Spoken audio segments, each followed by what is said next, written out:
Good afternoon and welcome to Talk to Me Tuesday. I'm going to give everybody a few seconds to jump in here. If you don't know, I am Millie with Credit One USA. Um, and I'm back. Yay! So I'm excited to be back. It's been a minute. Mm, I'm going to see if I can share this with a couple of groups. Just bear with me. We got a few seconds. We're having some technical difficulties, but I love being here, so I'm back.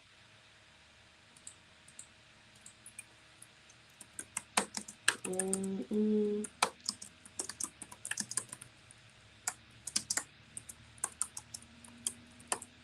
I hope y'all missed me because I missed y'all. Um, Give me just a few seconds. I know I'm not supposed to have gum in my mouth. Don't tell nobody I got it. And of course, I'm having an issue. Post. We're having a couple of technical difficulties, but I'm trying. I'm trying. Just bear with me. Um, we'll get this in a couple of groups, and then I'm gonna get going. I promise y'all, I'm not gonna be here. Y'all got like 15 minutes, and then I'm out of here as soon as I get started. So, give me about 2 minutes to get everybody invited and all of that wonderful stuff, and then we're gonna go ahead and get into this.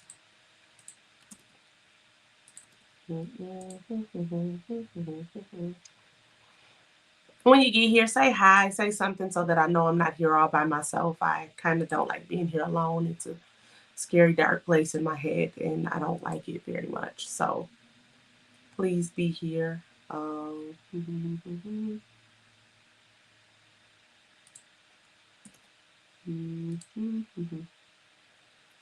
it just a few seconds.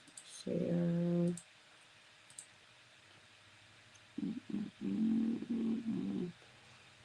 Now, if you have questions about today's topic or others, please feel free to post them now. And soon as I go over today's talk, I'll give us a few minutes to answer a couple of questions. And then I'm going to jump out of here because y'all got me working like really, really hard. And I like that. I like that I'm actually helping people directly. That's kind of what we're here for. So hi, welcome. Hey, I like it when people say hi to me. That makes me feel like I'm doing something and I'm not here talking to the wall. Um, Give me just a few more seconds. And then we're gonna get going. I'm gonna share this.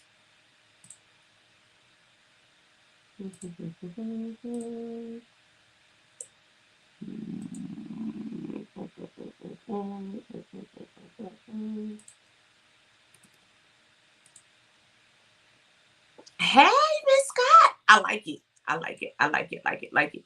See, I told y'all just give me a couple weeks and I'll be back. I needed to get some stuff figured out here. So I think we got some stuff figured out here and now we're good. And I think, I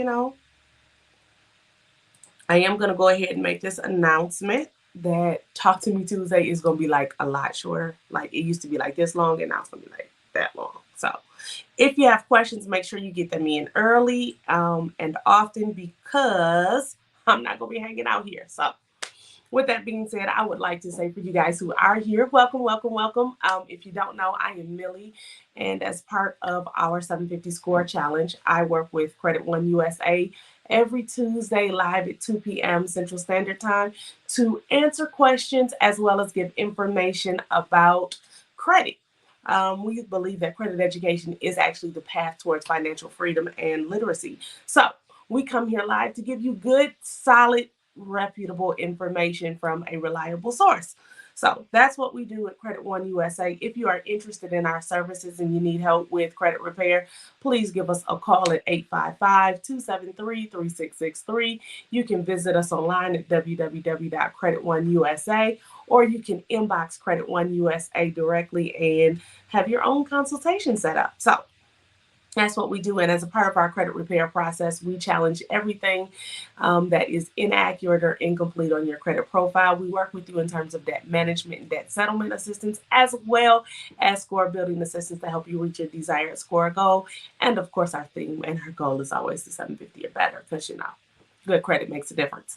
That being said, we're going to jump into it because I don't know what happens this time of year, but it seems like, it's about to get hot. And so cars decide they want to die. And without fail, I get one or more customers who tell me, listen, I got this car and I'm finna give it back to these people.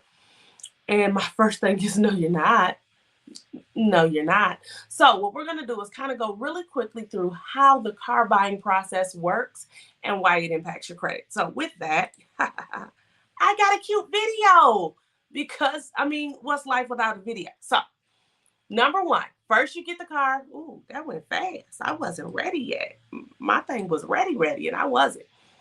So the first thing that happens is you apply for it and you get the car, and then you get the money from a lender. After you get the money from a lender, you take the money to the seller and you get the car that you want. Look at that red drop top. Y'all know that was my car, right? That's the kind of car I like. So once we get the money from the lender, then you start paying your car note. Boy, I was kind of quick with this. And without fail, boom, something happens, car catches fire. Like literally, we had a fire across the street. You have car problems. And of course, everybody just stops paying their car note because I can't pay a car note and get the car fixed. But that's not quite how it works. So then you call Millie up and you say, I'm finna give them back the car. I don't know. I don't know. Or they could come get this car. I ain't making no more payments. Y'all can come get this thing, or you gonna turn it in. No, sir. No, ma'am. We're not doing that. The reason we're not doing that is because, we think it's better if we give it back to them, whether they come and get it. But we don't care about neither one of them because whether you do it involuntarily and they come and snatch it in the middle of the night, or voluntarily and you go drop it off at the lot, the car dealership didn't give you the money. The creditor did. And all the lender wants, they want their money.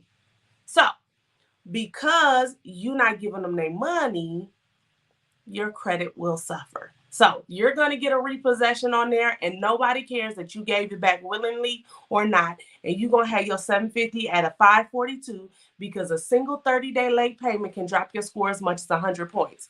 So, it does not matter. The moral of the story is voluntary or involuntarily, your credit will suffer when you get that car back. So, very clearly, what you want to do is keep making the payments.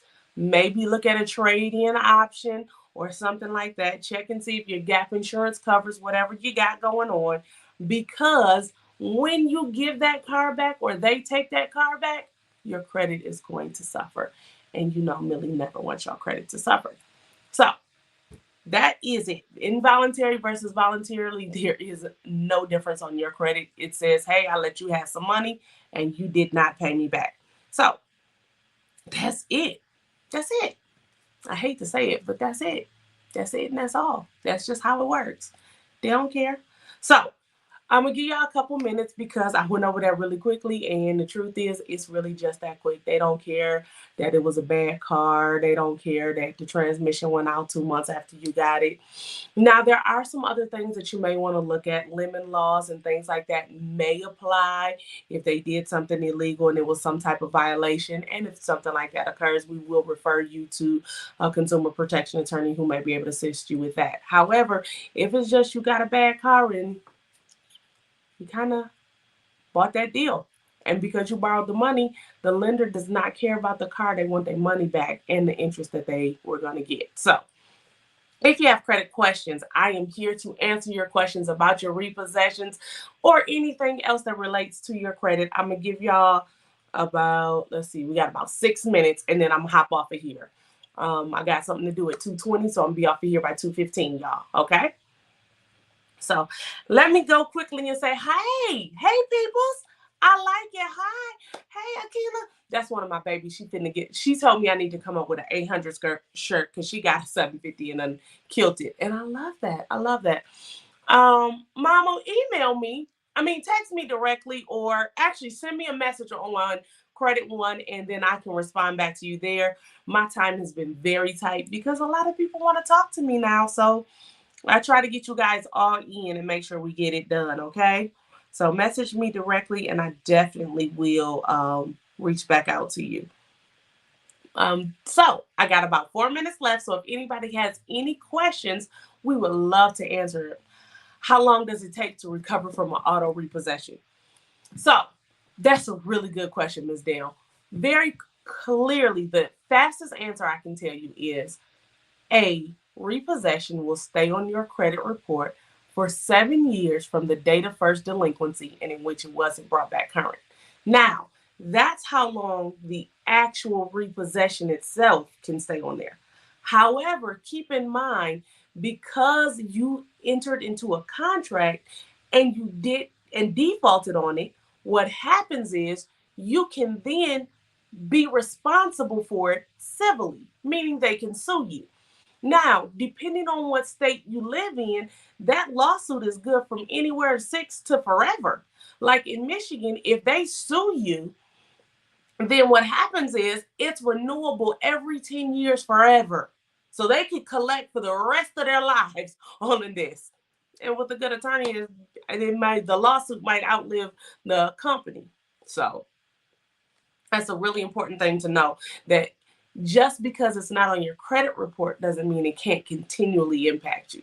So that's one. The second question was, which FICO score does the auto repossession impact? All of them. It impacts all 3 plus 4. They got 10 and 10T out now. So all 32 versions. All 32. Now, if you're going for a car loan, it's going to have a bigger impact than it would if you were trying to apply for a credit card. But because it is considered an installment loan, it's going to impact whatever credit report it's listed on.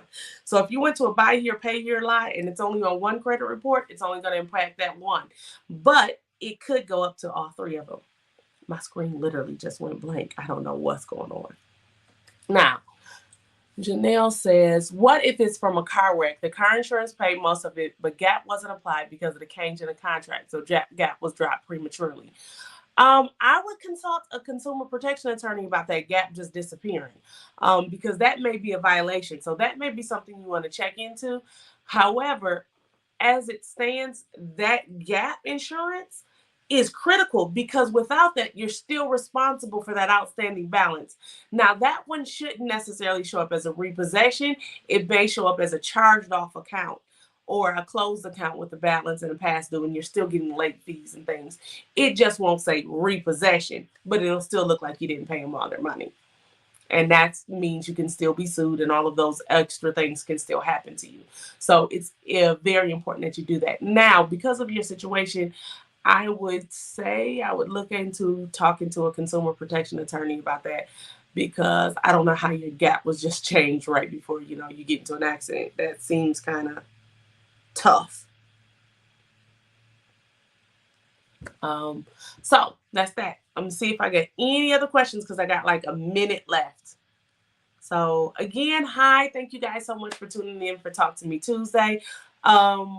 I'll do a quick recap and post the video tomorrow so you guys can all see the video in case you want to slow it down and go over it. But again, the basics principle is it does not matter whether it's voluntary or involuntary. Repossessions have the same impact to your credit score. So the goal is to find a different option, not give them their car back, because it will impact your score, okay? For up to 7 years, and nobody wants that. Well, again, I'm Millie with Credit One USA. If you have questions about this or other topics, please feel free to give us a call at 855-273-3663 or visit us online at www.creditoneusa.com. And we'll see you next week for next week's edition of Talk to Me Tuesday. Thank y'all.